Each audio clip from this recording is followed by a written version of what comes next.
Entonces, el tema del dólar es una gran farsa, Juan José, porque Estados Unidos está sometido a una figura que se llama Reserva Federal del Tesoro. A diferencia de los bancos centrales de tu país y del mío, la Reserva Federal del Tesoro no hace parte del gobierno, está por fuera del gobierno. Y son 9 banqueros privados hiper mega ricos que ni siquiera aparecen en la lista de Forbes o de Forbes. Dicen que los que aparecen en la lista de Forbes son los más pobres entre los más ricos. Entonces, que esos son los que le cobran una comisión al gobierno de Estados Unidos cada que necesita imprimir. Y esos 9 dólares son los dueños de la maquinita que imprimes, ¿correcto? Así es. Y cada que Estados Unidos imprime, ya tiene un porcentaje de deuda. Si tú quieres en centavos por cada dólar, pero imagínate en centavos por cada dólar. Y entonces cada rato vemos que este gobierno, bueno, en realidad cada año, siempre alcanza su techo de deuda. ¿Qué significa esto? Que ellos solitos se aprueban el tope del dinero que pueden deber. ¿A quién? A los bancos privados que imprimen. Sí. Y puede haber un proyecto de Estado con alguien que emite deuda con dimensiones galácticas y al año siguiente volver a imprimir.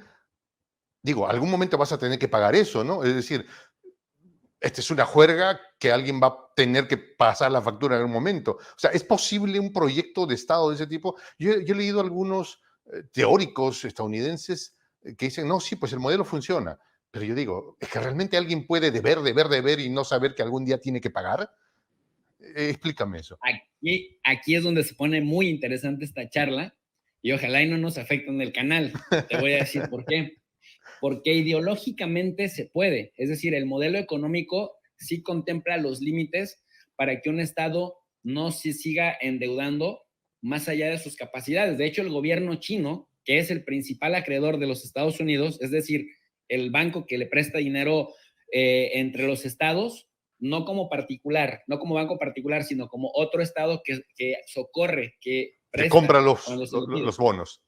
Que compra bonos de deuda, porque hay diferentes tipos de deuda, efectivamente. Bueno, el modelo, los chinos ya le dijeron, oigan, pues no se sigan endeudando más allá de su capacidad de pago, más allá para devolver los pagos de lo que piden en deuda. El gobierno de Estados Unidos dijo, sí, está bien, pero nosotros somos soberanos, les recordamos que nosotros podemos hacer lo que queramos. Pero en el fondo, a esta figura que te acabo de mencionar, se le conoce como the power behind the chair o the power beyond the chair. Es decir, el poder detrás y más allá de la silla. Y cuando un político estadounidense llega al cargo, ¿cuánto dura como presidente de Estados Unidos? A lo mucho 8 años. ¿Cuánto dura como senador? 6 años. ¿Se pueden reelegir muchas veces? Sí, aquí está el truco. Los congresistas solamente duran 2 años. Se pueden reelegir ilimitadamente también. Pero aquí viene el truco. Cualquiera de estos, y está, digamos, demostrado en la historia de Estados Unidos, que promueva un proyecto de ley en serio, que sea disruptivo, no se vuelve a reelegir, aunque en las leyes esté permitido.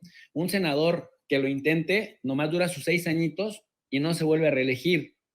Por eso, hace tiempo, una senadora demócrata que prometía mucho, pero que ahora ya parece que ya la está consumiendo el establishment, Alexandria Ocasio-Cortez, decía que Estados Unidos no era una democracia, sino una corporocracia, porque realmente los legisladores federales, senadores y congresistas, en realidad terminaban legislando como le convenía a las corporaciones más que a la gente de a pie, porque estas son las que verdaderamente invierten el dinero en las campañas de los políticos que aspiran o a ocupar un cargo por primera vez o a reelegirse. Y es que fíjate que el truco está aquí.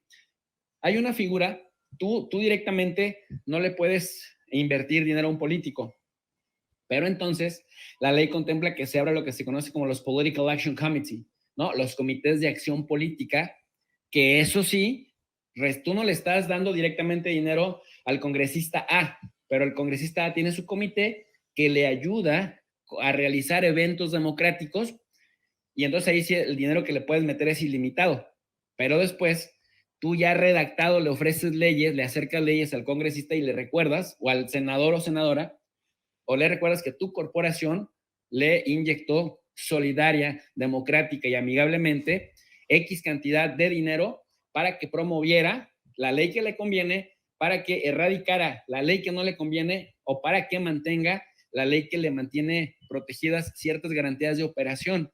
Y ahí viene otro fenómeno, el fenómeno que se conoce como el revolving door. Revolving door es la puerta giratoria. Empresarios que se hacen políticos para defender a su gremio empresarial y políticos que cuando dejan sus cargos se vuelven empresarios del sector o del gremio al que protegieron con secretos de Estado incluso cuando fueron parte del gobierno.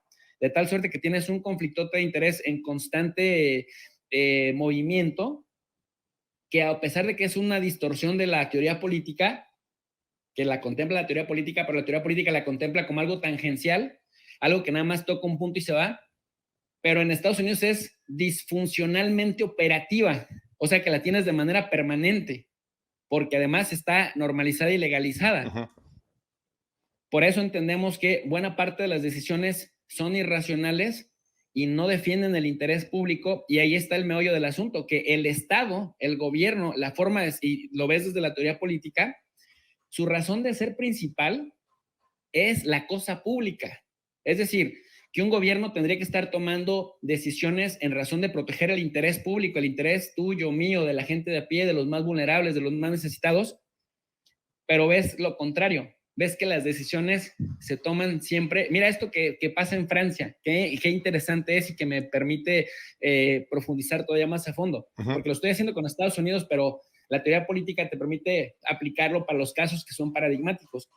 Emmanuel Macron, peleándose con el pueblo francés, el 80% del pueblo francés lo rechaza, lo detesta, porque luego la gente dice en Alemania, qué flojos son los franceses porque tienen paralizado Francia porque les están moviendo la edad de jubilación de 62 a 64 años. Y dice Bruno Le Maire, el ministro de Economía de Francia, es que tiene que pasar así porque tenemos un déficit presupuestario de 14,000 millones de euros que no nos alcanza para cubrir las pensiones de los más viejos.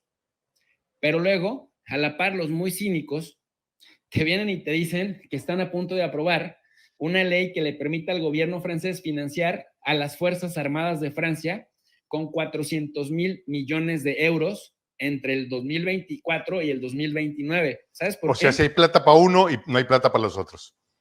Claro, porque hay que cumplir con los estándares de seguridad de la OTAN, con la inversión del 2% en presupuesto militar para estar en buenos términos con la OTAN. La pregunta es, ¿a qué empresas le van a comprar armas, uniformes, cascos, calzado, infraestructura militar, tanques, vehículos blindados, granada, artillería?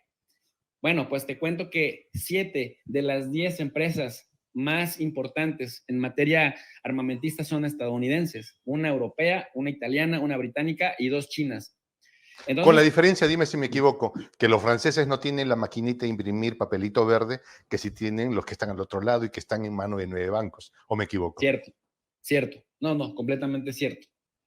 Y Francia era contestatario, o sea, en Europa Francia era el que siempre reaccionaba a las órdenes de Estados Unidos rechazándolas. Ahora Francia, de Alemania se entiende que es el estado número 51, 52 de Estados Unidos, pero de Francia no se entiende. Pero no es una Francia que con Macron que va y sale de París diciendo voy a decirle 4 verdades a Xi Jinping, va a ver ese que se habrá creído.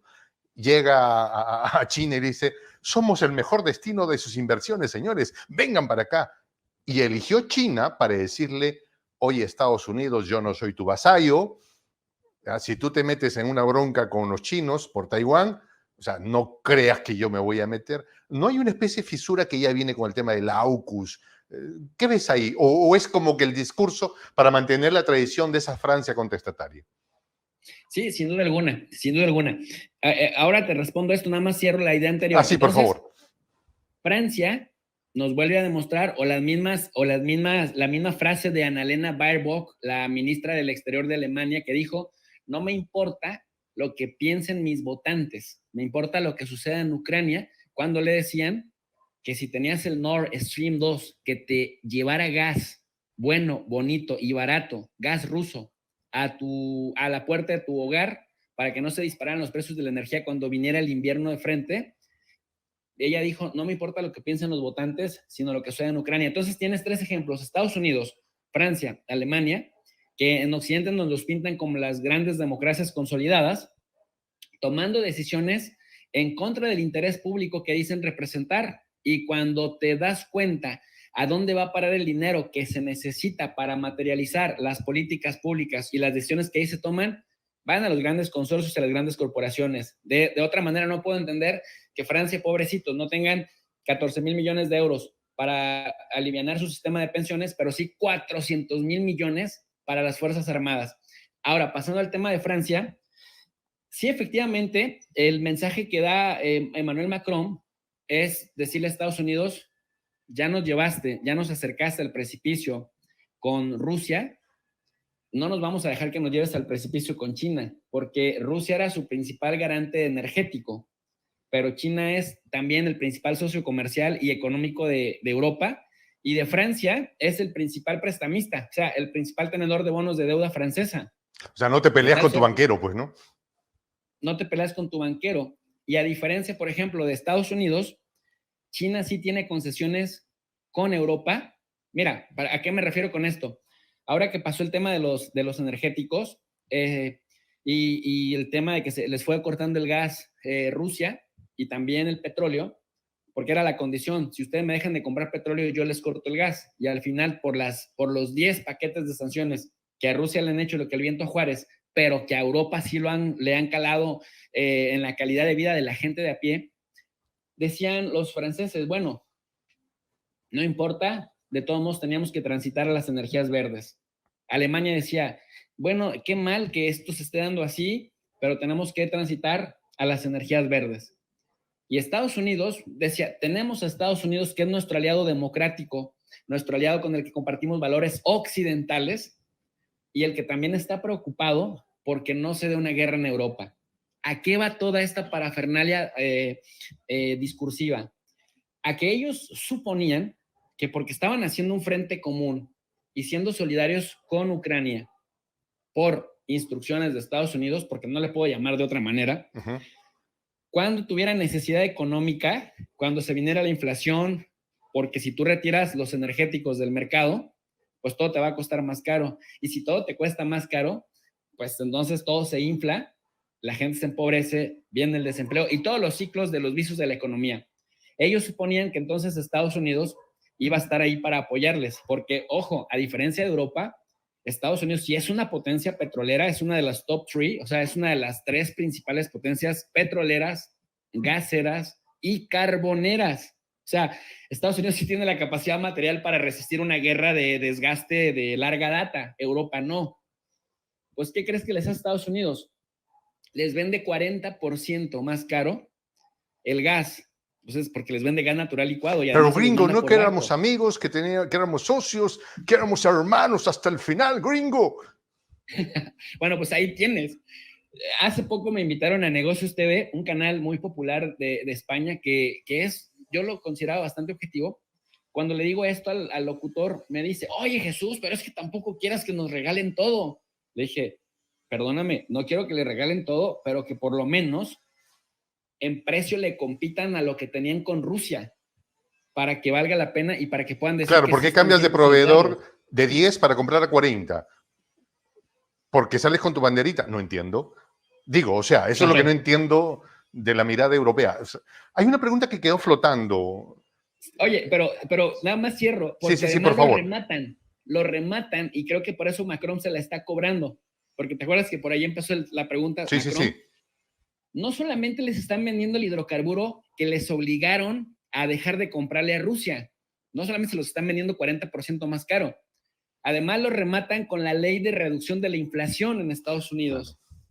¿Qué significa? Oye, nosotros también estamos transitando hacia las energías verdes, vénganse para Estados Unidos. Todo lo que se produzca acá en Estados Unidos en materia de industria va a tener incentivos fiscales y muchos subsidios por parte del gobierno de Estados Unidos. Pero, Mr. Gringo, no es que éramos todos competitivos, Mr. Gringo, que había que ser muy eficiente porque eso de que el gobierno poner dinero era malo. No es que nos vendieron esa idea todo el tiempo cuando en Latinoamérica nos fue mal.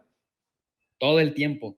Y entonces, ¿qué dicen los europeos? Oye, nos vas a desindustrializar, ¿cómo crees que vas a aprobar eso? Y dice Biden con una palmadita en la espalda, perdón, es que ya lo aprobó el Senado y el Congreso, y pues yo ya lo tuve que firmar, porque va a beneficiar a mi industria y va a beneficiar a la gente de a pie en Estados Unidos.